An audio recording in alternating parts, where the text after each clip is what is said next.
ពេលខ្លះខ្ញុំរករឿងលោកហ៊ុនសែនហ្នឹងណារឿងថៃរឿងអីចំនួនផ្ទៃក្នុងគេកន្លងមកហ្នឹងយើងលូកកកកកាយផ្ទៃក្នុងនយោបាយស្រុកគេមកកណោដោយសារតែពេលគេលូកអីចូលយើងវិញយើងទៅប្រាប់គេថាណាកុំអញ៉ែញ៉ៃ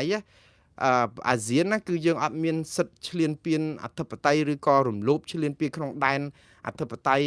ជ្រិតកិច្ចការផ្ទៃក្នុងរបស់ខ្មែរប៉ុន្តែបើខ្មែរទៅជ្រិតកិច្ចការផ្ទៃក្នុងគេយើងធ្វើបានរហូតជាពិសេសនៅប្រទេសថៃអីអញ្ចឹងអីរឿងសំបីតែរឿងអាស៊ានយើងធ្វើម្ចាស់ផ្ទះកាលលើកមុន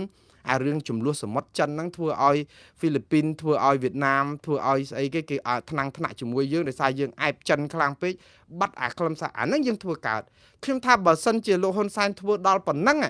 បំពេញអាគោលការណ៍មិនជិតជ្រែកកិច្ចការអាស៊ានហ្នឹងដែលយើង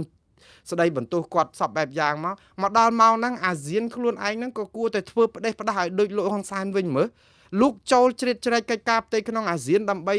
ការពារកម្ពុជាវិញមើលអត់ធ្វើទៀត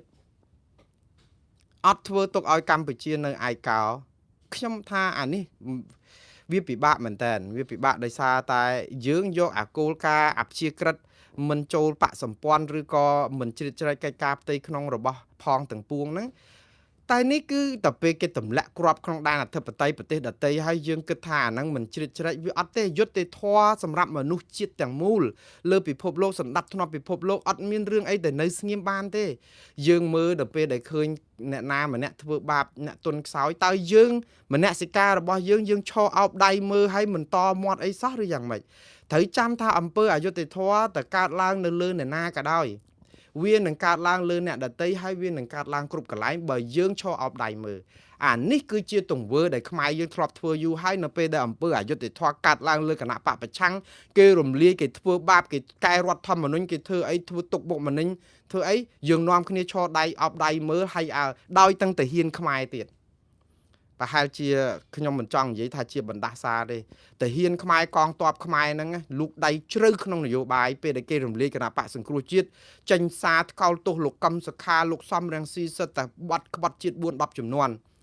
ហើយជាយោធាដែលជាស្ថាប័នឯករាជ្យសោះ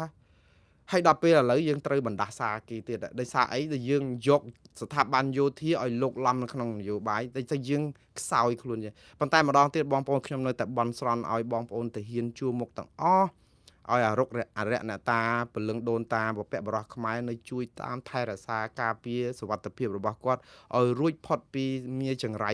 ថៃនេះគឺសូមឲ្យគាត់បោះវាជាឆ្ងាយពីប្រជាមិត្តហើយសូមឲ្យគាត់បានទទួលជោគជ័យនៅក្នុងសមរភូមិក្នុងការការពារដែនអធិបតេយ្យរបស់កម្ពុជាខ្ញុំដឹងថាលំបាកណាស់នៅក្នុងពេលនេះព្រោះភាពអយុត្តិធម៌វាកាត់ឡើងច្រើនពេកហួសហេតុសម្រាប់បងប្អូននៅសមរភូមិមុខណា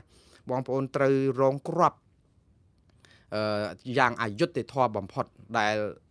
ខ្លោចផ្សាណាបងប្អូនខ្ញុំពិតជាអាណិតអាសូរបងប្អូនតាហ៊ានយើងណាសង្គ្រាមនេះគឺមិនគួរណាកើតឡើងទេវាគួរតែបងប្អូនមកណានៅជួបជុំក្រុមគ្រួសារសប្បាយក្អាកក្អាយព្រោះចិត្តចូលដល់ដាច់ឆ្នាំបុណ្យណូអែលឬក៏បុណ្យចូលឆ្នាំសកលអីផង